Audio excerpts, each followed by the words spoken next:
Hello and welcome to this week's weekly talking point. What we're going to do then this week is talk a bit about the content of this week's particular unit. That's etiology, theories and causes, and just briefly go over some of the key points. After that, I'm going to talk in more detail to my colleague, Dr. Chris Barnes, who's a senior lecturer in psychology, one of my colleagues here in psychology, campus-based psychology at University of Derby. So I'll ask you to introduce yourself a little bit later on, if that's okay, Chris. Yep, sure. So first of all, what I want to do then is just go through some of the main points that we have in this unit. I have been monitoring the comments and dialogue on the MOOC, and it's fascinating really hearing all of your stories, so I'd really encourage you to do more of that. One of the first things I want to do then is just a bit of blatant self-promotion, not just for myself on Twitter. You can get me here, Milton Broom, but also for the hashtag AAA MOOC, where there's lively discussion going on. Chris, have you got a Twitter tag? Yeah, I do. It's at Dr. Chris Barnes, so feel free to add me or follow me. Yeah, superb. Yeah. Right. So this week then, I apologise for my cold. I might be a bit snivelly, but please bear with me. Right, so we're looking at etiology, theories and causes. So the causes of ADHD and autism aren't really well known. And I explained that, I think, in the MOOC in some detail. There's probably likely to be multiple causes and complex interactions between all of the different things that lead into these conditions, especially autism. We know autism is basically a genetic disorder with a heritable component, so that means it's a brain-based disorder. It's not something that used to be thought, which is a product of parenting or anything like that. It's these days characterized from a biological framework, and the manifestation of that is obviously psychological. So this is where psychology can inform that. Identified and diagnosed on a behavioral basis through a key set of procedures, which we outline, I think, quite well in the MOOC. So if you can familiarize yourself with those, I think if you're not too familiar with what autism is at present, after looking at the diagnostic criteria, you'll soon realize that in diagnosing autism, you have to take multiple different points in time from multi-agency teams to inform the process of diagnosis. And for a lot of people, that's clearly been insightful. There's been a lot of talk as well within the forums and comments on the delay for diagnosis as well, which is absolutely horrendous in the UK at the moment. It's a very hot topic. What I would key you up to then in terms of this week's content is, for ADHD, Russell Barkley's key theory. It's a cognitive theory of ADHD, this response inhibition theory, but also some of those classic theories around autism. So you've got weak central coherence, theory of mind, those early if you like, very psychological based theories there, which sort of set the way for understanding autism and associated developmental disabilities in terms of the executive functions and the way they manifest themselves into psychology and through our understanding of psychology. So enough really about those key points. If you do have any comments, please feel free to direct them to me on the forums directly, or just generally to get feedback through the people that are sharing their stories there as well. I want to go straight into some questions I've got for you, Chris, if that's all right. Yeah, sure. I was really keen to get you to contribute to this MOOC because you might not know, but I've respected your work for a while because you are a very applied psychologist in the truest sense. So it's really good that you can do this today. Thanks for that. Could you tell us a little bit about your background and interest in early childhood development? Yeah, absolutely. I think I've always had an interest in development. I think originally this kind of started by me just getting involved with special needs play schemes during the summertime.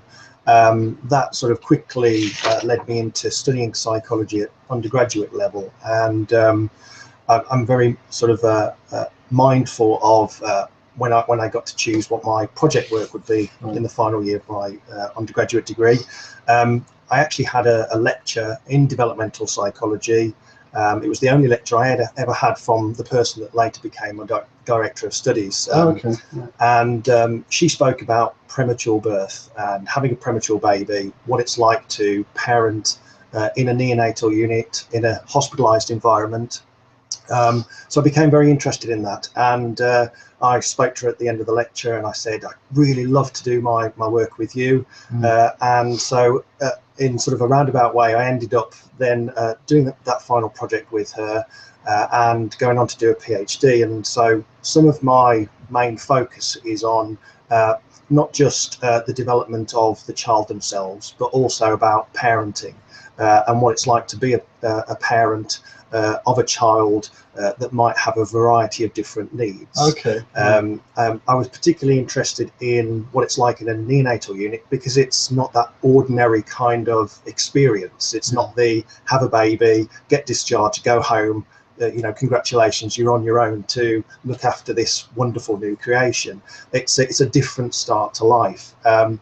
So as part of my PhD, I started to look at, well, how can we measure, how can we gauge the competence and the confidence parents feel about their own parenting within this very kind of alien and different environment of a neonatal unit. So I developed a measure in which to do that, and I also looked at ways in which we can intervene, provide interventions to improve both the psychology of the parents, but also the development of the baby themselves. And that, in a nutshell, was sort of my beginnings into sort of developmental psychology, about understanding kind of what is going on between parent and child. Because you've actually worked in those units yourself, haven't you? So yeah, that's right. I did it for many years. Sort of, in fact, I'm obviously still back there now. My research focus has changed a little bit. I work in various different other clinical settings as well with colleagues right across the country. So I still retain that element of working within neonatal units and those kind of clinical environments. But my work has somewhat diversified into looking at other niche clinical population groups, like those with allergy, for example. Oh, okay. Right. That's quite interesting. So allergy is one of these things that has often been cited as a cause for autism by some people. Yes. I don't think it's in any way the whole story there. Yeah. So that's a nice tie-over. Also, the other thing I wanted to lead into, whilst we've got you, is that in some cases autism is thought to be caused by perinatal complications, so in and around the time of birth. Yes. So could you tell us something about your research with preterm babies? Because I know you've worked with very early babies, haven't you? Yeah, that's right. I mean, I guess for anyone that is not aware, a premature baby is a baby that's born before 37 weeks gestation age. Right. They're called preterm if they're also born of low birth weight. Okay. So there's some just key technical jargon in terms of whether they're also a low birth weight baby, but there's sub-classifications of that as well in terms of born very early. That is around about 23 weeks, which is the age of viability, just halfway through gestation. Yeah. So one of the things that researchers and clinicians and everybody who's there to study development and look after these children and the families is wanting to know, well, what can we do to help and how can we intervene or provide helpful support during those times? There's various different clinical and diagnostic tools that have been developed along the way, as well as interventions. And the kind of clinical interventions might be the ones that I use. For example, there's an acronym for this, which is called NAPI, which is the Neurobehavioural Assessment of the Preterm Infant. Did you think that up? I did not think it up. No, it's from the States. It's from a lady that has now unfortunately passed away, Annalise Corner. She developed it with a team of paediatricians there at Stanford University.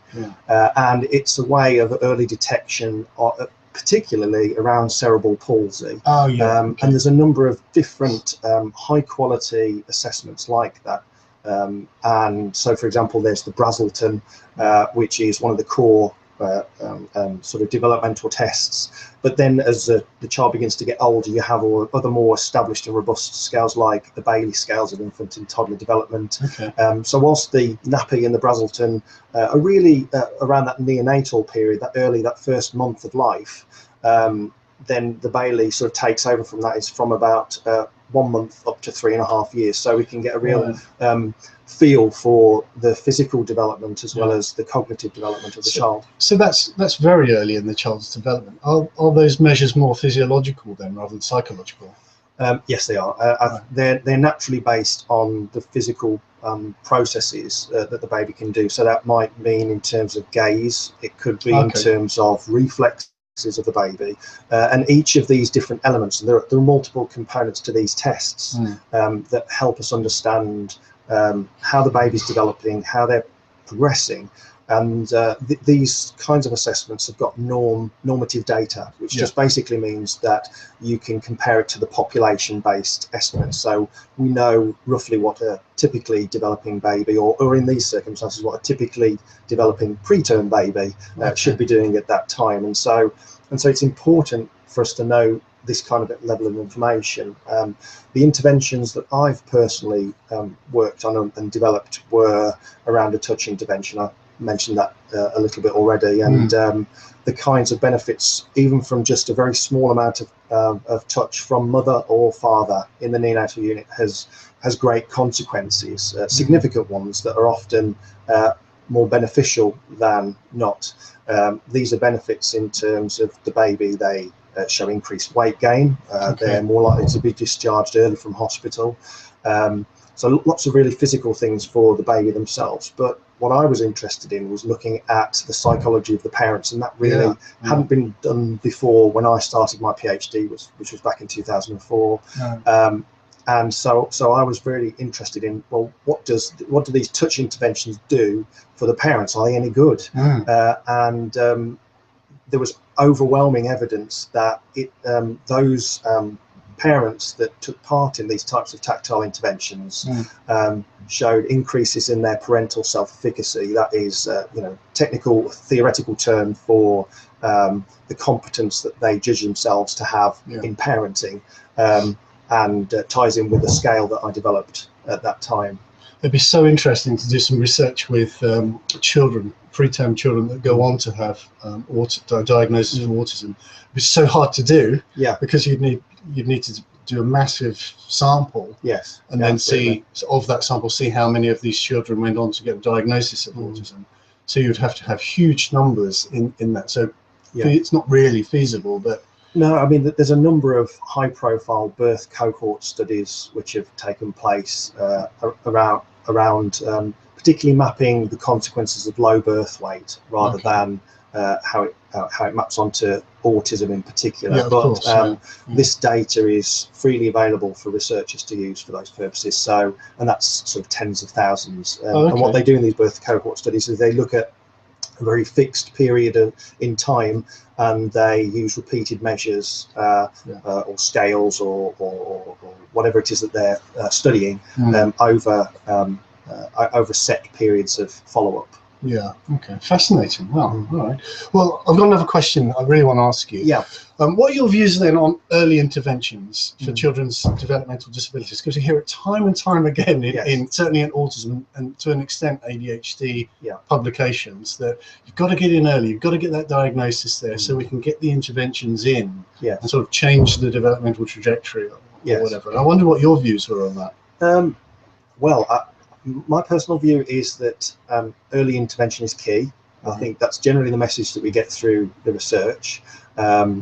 However, we also know that early identification is important. So the example I gave before of using the nappy or the Brazelton to detect cerebral palsy, the earliest that we can do that is around sort of 2 to 4 weeks after birth. And the importance of early identification is clearly we can start to do things earlier. And we can start to put processes in place which may help that child to go on to develop better than if they had no intervention whatsoever. So I think there is a lot to be said for that early intervention kind of process. I know from looking at the literature, there are various parent-focused interventions.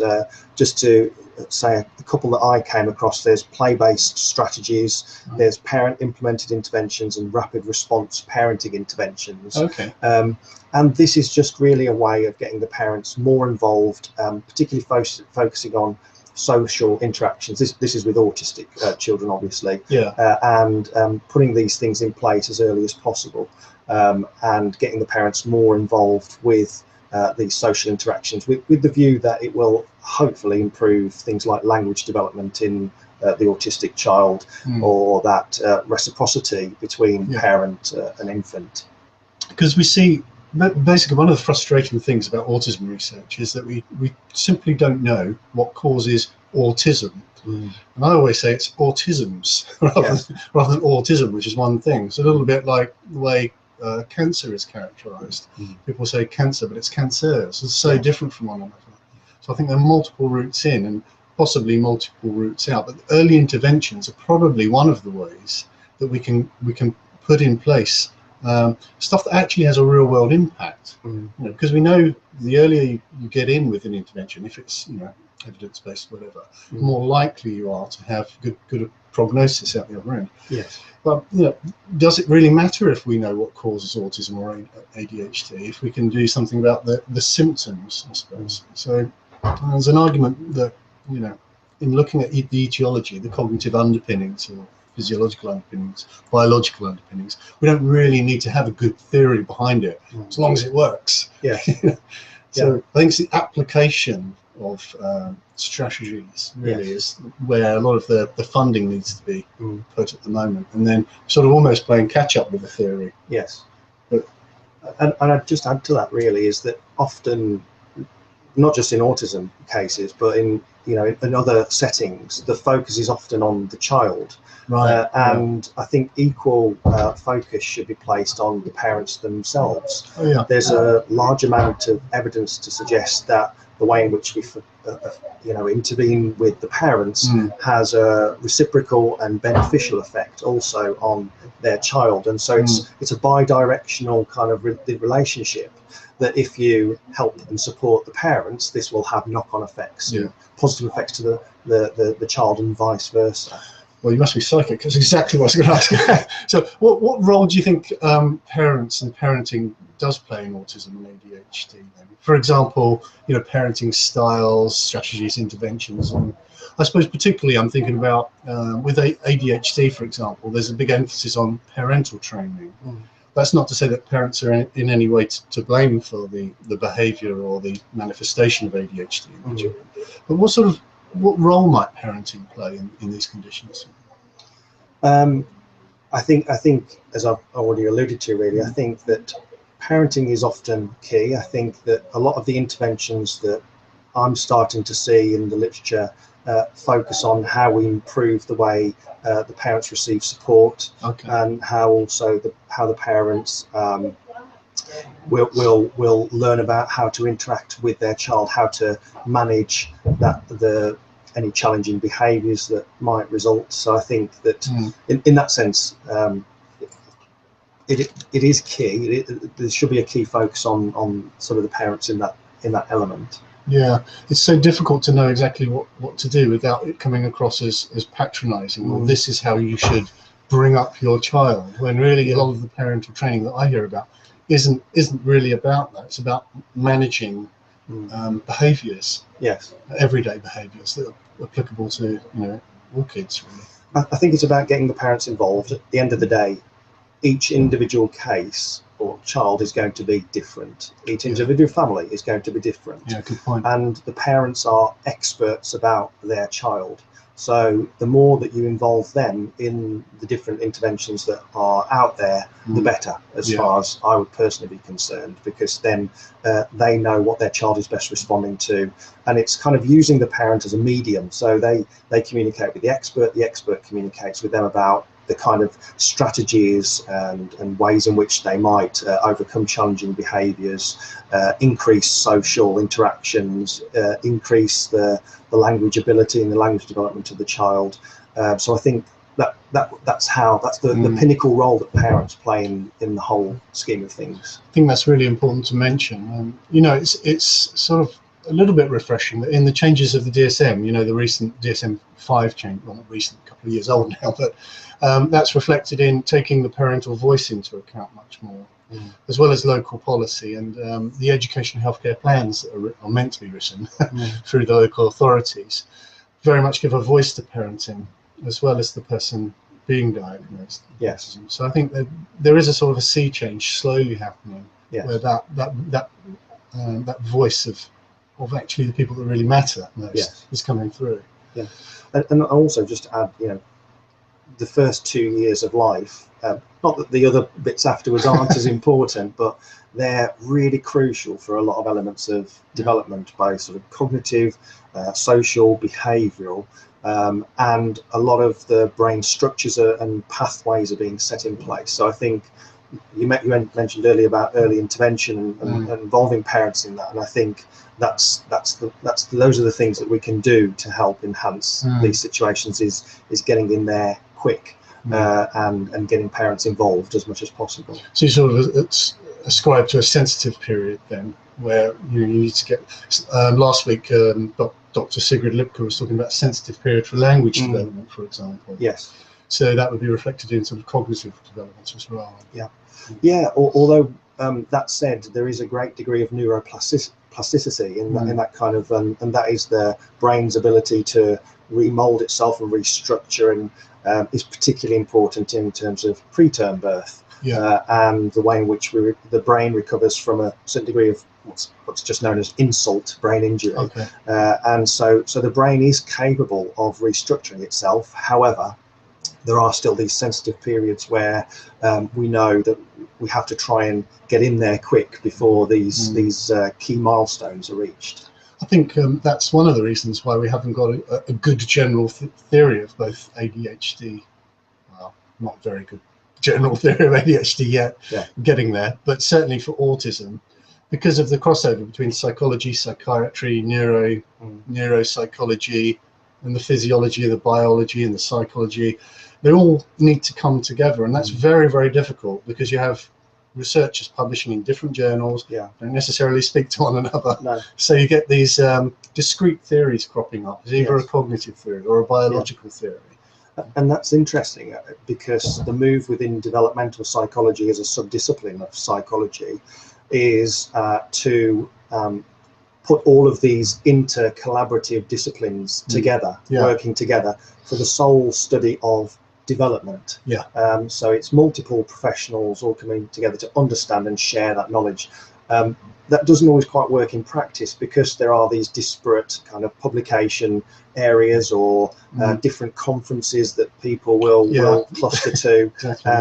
But I do genuinely feel that the drive within developmental psychology is to put these people together under the rubric of developmental science, of which developmental psychologists are one sort of part of understanding what's going on, and I generally think that the more that we do that, then the more we collaborate, the better this will be for you know, those with autism or ADHD. Collaboration has to be key these days. And it helps if you've got an fMRI machine as well. It does. A functional magnetic resonance imaging scanner.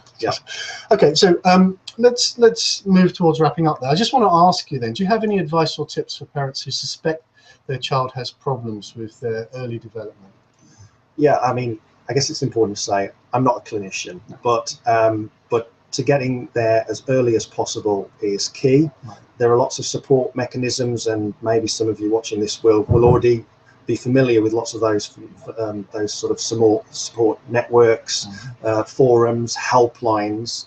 If you're suspecting something, then get involved in those forums. But importantly, also speak to your medical professional, speak to your general practitioner.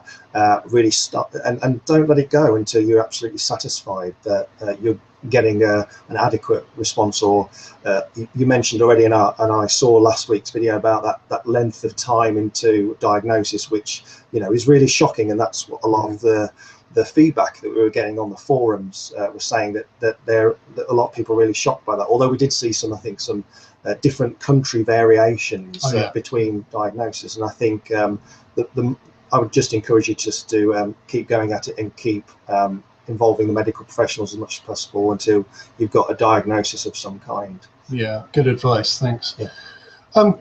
Okay, right, could you tell us about any courses that our learners on the MOOC may be interested in? I can. This is my shameless plug, I'm afraid. I've just developed, together with Simon, a new master's degree in applied developmental psychology.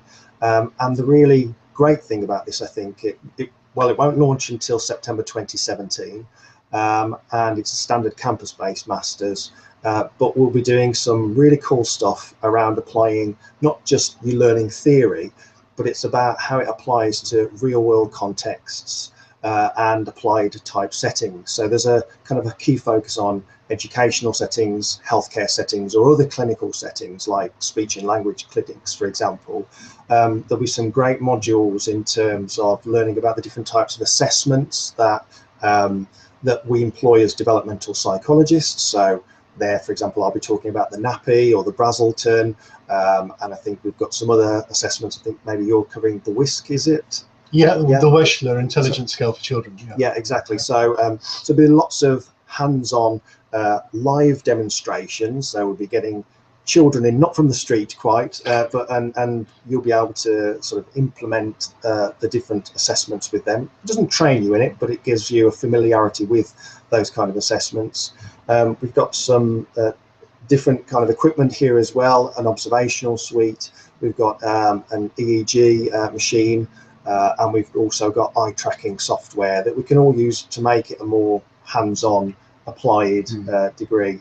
And I'm going to give Simon the web link to the course page at the moment. So if you're really interested in that, then you can check it out. It is going through some revisions because we just validated it, but the information is there is pretty much up to date. Right, thanks for that, Chris. And once again, thank you for coming along and doing this weekly talking point. It's been great to have your insights into developmental psychology, and especially early years as well. So thanks for that. Yeah, and I've just add, you know, if you want to follow any discussions from this, I'll join the forum and I can answer any questions that you might have. And also, if you want to follow me on Twitter, you're very welcome to as well. Yeah, right, lovely, thanks. So we'll leave it there, and once again, please engage with the forum and the comments, and we'll pick it up again next week. Thanks a lot.